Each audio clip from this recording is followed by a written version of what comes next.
+2 ਦੇ ਪਿਆਰੇ ਸਟੂਡੈਂਟਸ, ਪਿਆਰੇ ਬੱਚਿਓ, ਅੱਜ ਆਪਾਂ ਬਾਇਓਲੋਜੀ ਦਾ ਚੈਪਟਰ ਪੜਾਂਗੇ। ਪਹਿਲਾ ਚੈਪਟਰ ਰੀਪਰੋਡਕਸ਼ਨ ਇਨ ਆਰਗੈਨਿਜ਼ਮਸ, ਜੀਵਾਂ ਦੇ ਵਿੱਚ ਜਨਨ ਕਿਰਿਆ। ਵੀ ਇਸ ਦੇ ਅਨੁਸਾਰ each and every organism can live only for a certain period of time। ਹਰੇਕ ਜੀਵ ਕੁਝ ਸਮੇਂ ਤੱਕ ਆਪਣੀ ਜ਼ਿੰਦਗੀ ਗੁਜ਼ਾਰਦਾ। Period from birth to the natural death of an organism represents its life cycle. ਜਿਹੜਾ ਇਹ ਸਮਾਂ ਹੈ ਬਰਥ ਤੋਂ ਲੈ ਕੇ ਡੈਥ ਤੱਕ, ਇਹ ਹੁੰਦਾ ਹੈ ਲਾਈਫ ਸਪੈਨ। ਇਸ ਨੂੰ ਲਾਈਫ ਸਪੈਨ ਕਿਹਾ ਜਾਂਦਾ। Life spans of a few organisms are given in figure. ਕੁਝ ਜਿਹੜੇ ਵੱਖ-ਵੱਖ ਜੀਵ ਨੇ ਉਹਨਾਂ ਦਾ ਲਾਈਫ ਸਪੈਨ ਤੁਹਾਨੂੰ ਤੁਹਾਡੀ ਬੁੱਕ ਦੇ ਵਿੱਚ ਇਸ ਤਰ੍ਹਾਂ ਸ਼ੋ ਕੀਤਾ ਹੈ। ਜਿਵੇਂ ਕਿ ਸਭ ਤੋਂ ਪਹਿਲਾਂ ਹੈ ਐਲੀਫੈਂਟ। ਇਹਦੀ ਅਪਰੋਕਸੀਮੇਟਲੀ ਜਿਹੜੀ ਲਾਈਫ ਸਪੈਨ ਆ ਉਹ 70 to 90 ਈਅਰਸ ਦੇ ਪਾਸ ਹੈ। ਦੈਨ ਡੌਗ ਹੈ, ਡੌਗ ਹੈ 16 to 18 ਈਅਰਸ। ਸੋ ਵੱਖ-ਵੱਖ ਜਿਹੜੇ ਇਹ ਡਾਇਗਰਾਮ ਦੇ ਵਿੱਚ ਜਿੰਨੇ ਵੀ ਜੀਵ ਤੁਹਾਨੂੰ ਦਿਖਾਏ ਹੋਏ ਆ, ਪੈਰਟ ਆ, ਕਾਊ ਆ, ਹਾਰਸ ਆ, ਇਸ ਤਰ੍ਹਾਂ ਇਹਨਾਂ ਦੇ ਸਾਰੇ ਜਿਹੜੇ ਜੀਵ ਆ ਉਹਨਾਂ ਦੀ ਲਾਈਫ ਸਪੈਨ ਅਲੱਗ-ਅਲੱਗ ਹੁੰਦੀ ਆ। ਹੁਣ life span of several other organisms are drawn from which you should find out their lifespan। ਇਹ ਜਿਹੜੇ ਡਾਇਗਰਾਮ ਵਿਚਲੇ ਆਰਗੈਨਿਜ਼ਮ ਆ, ਇਹਨਾਂ ਤੋਂ ਬਿਨਾਂ ਵੀ ਤੁਸੀਂ ਵੱਖ-ਵੱਖ ਜੀਵਾਂ ਦੀ ਜਿਹੜੀ ਹੈਗੇ ਲਾਈਫ ਸਪੈਨ ਪਤਾ ਕਰ ਸਕਦੇ ਹੋ। Examine the life spans of organism represented in figure 11.1।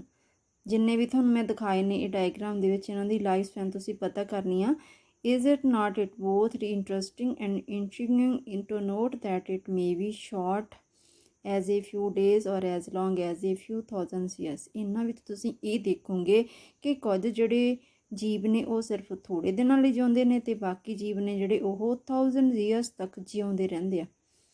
Between these two extremes are the lifespans of most other living organisms। You may note that lifespans of organisms are not necessarily correlated with their size।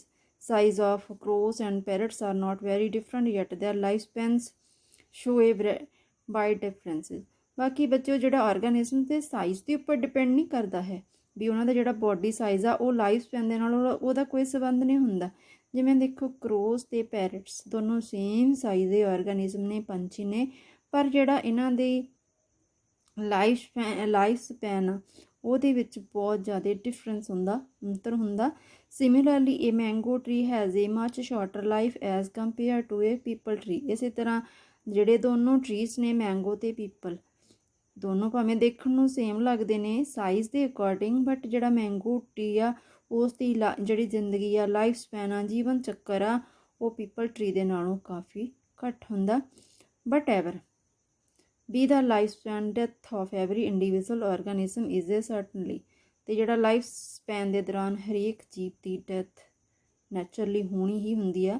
that is no individual is immortal except single celled organisms। ਕੋਈ ਵੀ ਜੀਵ ਚਾਹੇ ਕੋਈ single salad ਆ ਧਰਤੀ ਦੇ ਉੱਪਰ ਹਮੇਸ਼ਾ ਲਈ ਜਿਉਂਦਾ ਨਹੀਂ ਰਹਿੰਦਾ। why do we say there is no natural death in single celled organisms? Given this reality, have you ever wondered how vast number of plant and animal species have existed on earth for several thousands of years? ਕੀ ਤੁਸੀਂ ਇਹ reality ਦੇ ਵਿੱਚ ਦੱਸ ਸਕਦੇ ਹੋ ਜਾਂ ਕਿ ਜਿਹੜੇ ਪਲਾਂਟਸ ਨੇ, ਐਨੀਮਲਸ ਨੇ, ਕੀ ਉਹ 1000 ਸਾਲਾਂ ਤੋਂ ਬਾਅਦ ਵੀ ਸਮਾਂ ਧਰਤੀ ਦੇ ਉੱਪਰ ਐਗਜ਼ਿਸਟ ਰਹਿ ਸਕਦੇ ਨੇ, ਹਮੇਸ਼ਾ ਲਈ ਰਹਿ ਸਕਦੇ ਨੇ? then there must be some processes in living organisms that ensure this continuity। ਹਰੇਕ ਜਾਂ ਸਾਰੇ ਜਿੰਨੇ ਵੀ ਲਿਵਿੰਗ ਆਰਗੈਨਿਜ਼ਮਸ ਨੇ ਇਹਨਾਂ ਦੇ ਵਿੱਚ ਕੁਝ ਪ੍ਰੋਸੈਸਿਸ ਹੁੰਦੀਆਂ ਨੇ ਜਿਹੜੀਆਂ ਕਿ ਇਸ ਕੰਟੀਨਿਊਟੀ ਨੂੰ ਮਤਲਬ ਹਜ਼ਾਰਾਂ ਸਾਲ ਤੱਕ ਜਿਉਂਦੇ ਰੱਖਣ ਦੇ ਲਈ ਹੈਲਪ ਕਰਦੀਆਂ ਨੇ। yes we are talking about reproduction, something that we take for granted। ਸਭ ਤੋਂ ਜ਼ਰੂਰੀ ਜਿਹੜੀ ਐਕਟੀਵਿਟੀ ਜਾਂ ਪ੍ਰੋਸੈਸ ਹੈ ਕੰਟੀਨਿਊਟੀ ਨੂੰ ਮਤਲਬ ਲਾਈਫ ਸਪੈਨ ਨੂੰ ਲਗਾਤਾਰਤਾ ਬਣਾਈ ਰੱਖਣ ਦੇ ਲਈ, ਉਹ ਹੈਗੀ ਆ ਰੀਪਰੋਡਕਸ਼ਨ ਪ੍ਰੋਸੈਸ। ਵੀ ਰੀਪਰੋਡਕਸ਼ਨ ਹੁੰਦੀ ਕੀ ਆ? ਰੀਪਰੋਡਕਸ਼ਨ ਦੀ ਡੈਫੀਨੇਸ਼ਨ ਆ it is defined as a biological process in which organism give rise to young ones or offspring similar to itself। ਬੱਚਿਓ ਰੀਪਰੋਡਕਸ਼ਨ ਇੱਕ ਅਜਿਹੀ ਜੈਵਿਕ ਪ੍ਰੋਸੈਸ ਹੈ, ਜੈਵਿਕ ਕਿਰਿਆ ਵਾ ਜਿਹਦੇ ਵਿੱਚ ਜਿਹੜੇ ਜੀਵ ਨੇ ਉਹ ਆਪਣੇ ਜਿਹੇ ਹੋਰ ਜੀਵ ਪੈਦਾ ਕਰਨ ਦੀ ਸਮਰੱਥਾ ਰੱਖਦਾ। The offsprings grow, mature and to form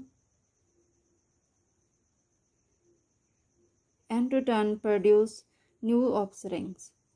ਜਿਹੜੇ ਇਹ offsprings ਨੇ ਮਤਲਬ ਜੀਵ ਦੂਸਰੇ ਜੀਵ ਨੂੰ ਪੈਦਾ ਕਰਦੇ ਆਪਣੇ ਵਰਗੇ, ਤਾਂ ਉਸ ਤੋਂ ਬਾਅਦ ਜਿਹੜੇ ਉਹ offsprings ਹੁੰਦੇ ਨੇ, ਨਿਊਲੀ ਫਾਰਮਡ ਆਰਗੈਨਿਜ਼ਮਸ ਹੁੰਦੇ ਨੇ, ਉਹ ਗਰੋ ਹੁੰਦੇ ਨੇ, ਵੱਧਦੇ ਆ, ਦੈਨ ਮੈਚੋਰ ਹੁੰਦੇ ਨੇ, ਪੱਕਦੇ ਨੇ ਜਾਂ ਓਲਡ ਏਜ ਵਿੱਚ ਜਾਂਦੇ ਨੇ, ਤਾਂ ਦੈਨ ਫਿਰ ਕੀ ਹੁੰਦਾ, ਇਨ ਟਰਨ ਪ੍ਰੋਡਿਊਸ ਏ ਨਿਊ ਆਫਸਪ੍ਰਿੰਗਸ।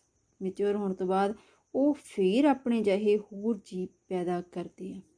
ਦਸ there is a cycle of birth, growth and death. ਇਸ ਤਰ੍ਹਾਂ ਜਿਹੜਾ ਇਹ ਚੱਕਰ ਹੈ, ਜਨਮ ਹੋਣਾ, ਬਰਥ ਹੋਣਾ, ਗਰੋਥ ਹੋਣੀ, ਵਾਧਾ ਹੋਣਾ ਅਤੇ ਡੈਥ, ਇਹ ਲਗਾਤਾਰ ਚੱਲਦਾ। Reproduction enables life the continuity of species. ਇਸੇ ਤਰ੍ਹਾਂ ਰੀਪਰੋਡਕਸ਼ਨ ਜਿਹੜਾ ਹੈ ਮਤਲਬ ਜਿਹੜੀ ਜਨਨ ਕਿਰਿਆ ਹੁੰਦੀ ਆ, ਇਹਦੇ ਨਾਲ ਕੀ ਹੁੰਦਾ ਕਿ ਸਪੀਸੀਜ਼ ਨੇ, ਜਿਹੜੇ ਜੀਵ ਨੇ, ਵੱਖ-ਵੱਖ ਜਾਤੀਆਂ ਨੇ ਆਰਗੈਨਿਜ਼ਮਸ ਦੀਆਂ, ਉਹ ਲਗਾਤਾਰ ਧਰਤੀ ਦੇ ਉੱਪਰ ਆਉਂਦੀਆਂ ਰਹਿੰਦੀਆਂ ਨੇ, ਠੀਕ ਆ। ਦੈਨ ਜਨਰੇਸ਼ਨਸ ਆਫਟਰ ਜਨਰੇਸ਼ਨ, ਜਿਹੜੀ ਪੀੜ੍ਹੀ ਦਰ ਪੀੜ੍ਹੀ ਜਿਹੜੀਆਂ ਇਹ ਸਪੀਸੀਜ਼ ਨੇ ਜਾਂ ਜੀਵ ਨੇ ਉਹ ਧਰਤੀ 'ਤੇ ਆਉਂਦੇ ਆ। You will study later in chapter 5। ਇਹ ਜਿਹੜਾ ਪੂਰੀ ਪ੍ਰੋਸੈਸ ਆ ਡਿਟੇਲ ਦੇ ਵਿੱਚ ਤੁਸੀਂ ਚੈਪਟਰ 5 ਦੇ ਵਿੱਚ ਪੜ੍ਹੋਗੇ ਵੀ ਕਿਵੇਂ how genetic variation is created and inherited during reproductions. ਵੀ ਜਿਹੜੀ ਇਹ ਵੇਰੀਏਸ਼ਨ ਹੈ, ਜੈਨੇਟਿਕ ਵੇਰੀਏਸ਼ਨਸ, ਜਿਹੜੇ ਜੀਨ ਦੇ ਨਾਲ ਡਿਫਰੈਂਸਿਸ ਪੈਦਾ ਹੁੰਦੀ ਹੈ, ਉਹ ਕਿਵੇਂ ਆਉਂਦੀ ਹੈ, ਚੈਪਟਰ 5 'ਚ ਪੜ੍ਹੋਗੇ। Now there is a large diversity in biological world. ਜਿਹੜਾ ਜੈਵਿਕ ਸੰਸਾਰ ਆ ਉਹਦੇ ਵਿੱਚ ਬਹੁਤ ਸਾਰੀਆਂ ਵਿਭਿੰਨਤਾ ਹੁੰਦੀਆਂ ਨੇ।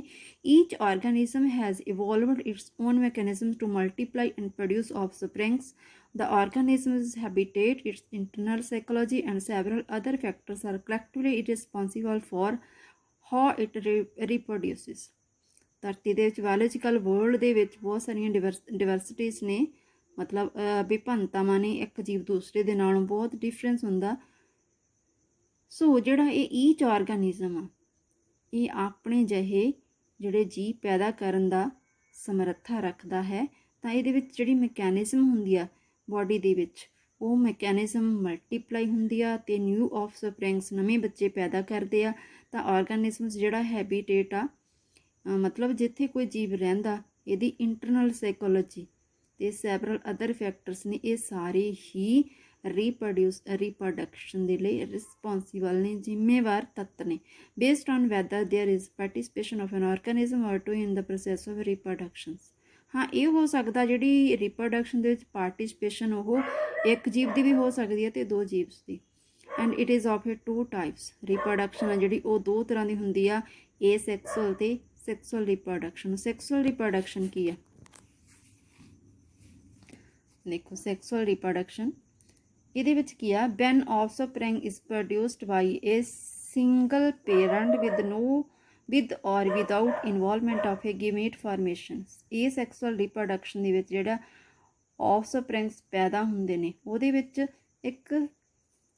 ਇੱਕ ਪੇਰੈਂਟ ਦੀ ਯਾਨੀ ਕਿ ਸਿੰਗਲ ਪੇਰੈਂਟ ਦੀ ਲੋੜ ਹੁੰਦੀ ਆ, ਜਾਂ ਜਿਹੜਾ ਇਹਦੇ ਵਿੱਚ ਗਮੀਟ ਪੈਦਾ ਨਹੀਂ ਹੁੰਦੇ, ਵਿਦਾਊਟ ਗਮੀਟ ਫਾਰਮੇਸ਼ਨ ਤੋਂ, ਮਤਲਬ ਸੈੱਲ ਫਾਰਮ ਨਹੀਂ ਹੁੰਦੇ, ਉਹ ਤੋਂ ਬਿਨਾਂ ਹੁੰਦੀ ਆ ਨਾ। ਉਹ ਜਿਹੜਾ ਹੈ ਇਹ ਸੈਕਸੁਅਲ ਰੀਪਰੋਡਕਸ਼ਨ, ਉਹਦੇ ਵਿੱਚ ਕੀ ਆ, ਵੈਨ 2 ਪੇਰੈਂਟਸ ਪਾਰਟੀਸਪੇਟ ਇਨ ਰੀਪਰੋਡਕਟ ਪ੍ਰੋਸੈਸ। ਇਹਦੇ ਵਿੱਚ 2 ਜਿਹੜੇ ਪਾਰਟਨਰਸ ਨੇ, 2 ਪੇਰੈਂਟਸ ਨੇ, ਉਹ ਵੀ ਆਪੋਜ਼ਿਟ ਸੈਕਸ ਦੇ, ਮੇਲ ਅਤੇ ਫੀਮੇਲ ਤੇ, ਉਹ ਪਾਰਟੀਸਪੇਟ ਕਰਦੇ ਨੇ। And also involves fusion of male and female gametes. ਇਹਦੇ ਵਿੱਚ 2 ਗੈਮੀਟ ਇਨਵੋਲਵ ਹੁੰਦੇ ਨੇ, ਮੇਲ ਅਤੇ ਫੀਮੇਲ। ਇਸ ਨੂੰ ਕਹਿੰਦੇ ਨੇ ਸੈਕਸੁਅਲ ਰੀਪਰੋਡਕਸ਼ਨਸ, ਠੀਕ ਆ।